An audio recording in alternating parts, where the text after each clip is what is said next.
অনেক বক্তব্য হয়ে গেছে, বক্তব্য বিস্তৃতি করতে চাই না। আপনারা বিভিন্ন ইউনিয়নের নেতৃবৃন্দ মূল্যায়নের প্রশ্ন দিয়েছিলেন যে আপনাদেরকে মূল্যায়ন করা হয় না। আজকে আমি এটুকু বলতে চাই, আপনাদেরকে কিন্তু প্রত্যক্ষ মূল্যায়ন করা হলো। এখানে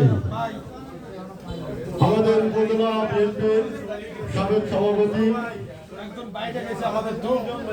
বর্তমান বিএনপির সদস্য সচিব উপজেলা বিএনপির জনাব হায়দার আলী মিয়া তার বক্তব্যে আপনাদেরকে মূল্যায়ন করেছেন।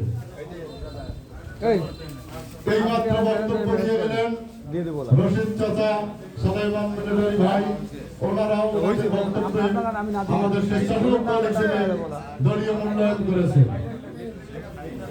সবচেয়ে বড় কথা, আমাদের উলিপুর ৩ আসনের প্রার্থী, আমাদের উলিপুর বিএনপির সকল অঙ্গ সংগঠনের অভিভাবক, প্রিয় নেতা জনাব তাজহিরুল ইসলাম, তিনি কিন্তু আপনাদের সামনেই আমাদের স্বেচ্ছাসেবক দলকে মূল্যায়ন করেছেন এবং তিনি মূল্যায়ন করেছেন ইতিপূর্বের যে নির্বাচন 2018 সালের যে নির্বাচনে আমরা ভূমিকা রেখেছিলাম সে কথাও কিন্তু উল্লেখ করেছেন। তারপরেও আমি বলতে চাই, আপনারা মূল্যায়ন হিসেবে অর্থকরী বোঝাননি। আমি মনে করি এটা যে আপনারা অর্থকরী কিন্তু বোঝাননি, বুঝিয়েছেন যে সমন্বয়ের কথা, তাই না? সেটা হচ্ছে আপনাদের ইউনিয়ন পর্যায়ে, যে ইউনিয়ন পর্যায়ের মূল্যায়ন